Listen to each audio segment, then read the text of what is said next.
Yeah, yes, as I am live here. I am super excited to be here with you.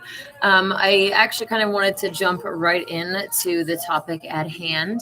I am currently in some debates with people on Facebook regarding Yah, our creator. I'm not really interested in arguing about his name. We're talking about the creator of the earth and the Bible. The Hebrew version of that is Yah, Yod He Vav He, Jehovah, whatever you want to call him. I call him Yah for short.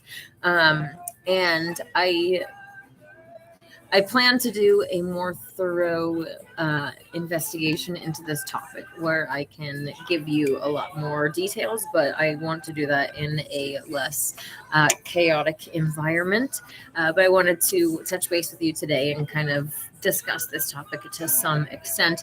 Obviously, if you've been following me for any amount of time, you know that I believe that the Bible has been corrupted.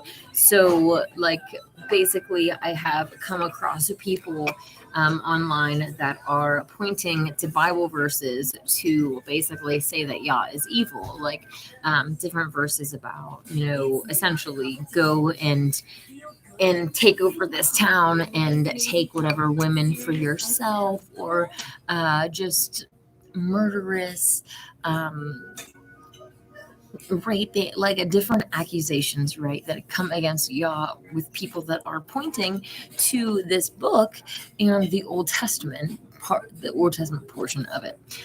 It's interesting because a lot. Hey, Kyle, how's it going?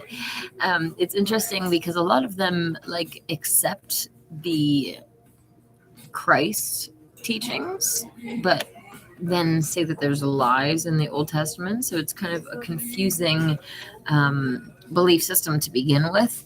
I think that there is both truth and lies in this. And when you actually start to investigate, at first it does come off like, wow, yeah, commanded animal sacrifices, and there's lots of warmongering type stories in the Old Testament, and stuff that can be used against him. But when you start to dig deeper, you will find that there have been lying scribes and ultimately Satanists that have infiltrated and corrupted the religion. So they come along and they write lies about God, and then people come along later and read these lies, and then they're like, yep, let's use these lies as solid truth. And like I said, some of these people even acknowledge that this is corrupted. So it really doesn't logically make any sense to say, yeah, this is corrupt, but we're going to use it to demonize Yah.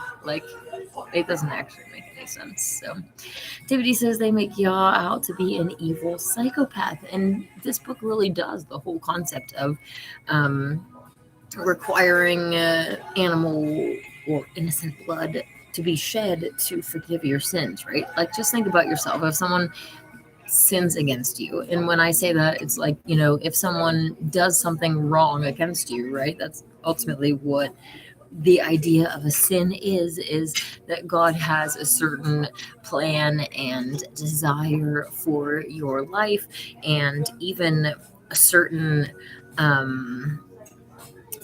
design for the body that we are in. It is a machine, and there is, a certain way that the machine functions properly and other ways that it doesn't. And when we go against the process of our own body, when we consume things that were not meant to be consumed, for instance, then all sorts of diseases and afflictions can come about. And then we see the world that we're in today with all these diseased humans, and they're like, oh, well, if a baby's born with a defect, that means that God's evil. It's let's slam on the brakes for a second and take a look at what the mother did while she was pregnant, because that baby didn't start off like that. But even Tylenol and different pain medications that have been given to pregnant women are more recently coming out to be linked to autism.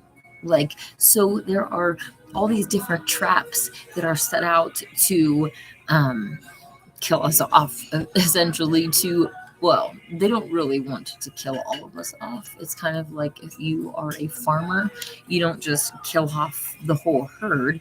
You will want to essentially kill out the undesirables, but you keep the herd functioning, right? So it's not like they all want to just completely eliminate humanity, but there's so many different traps in our way to kill us off and to corrupt us, including all of the things that a mother is told by her doctor to do and to take while she's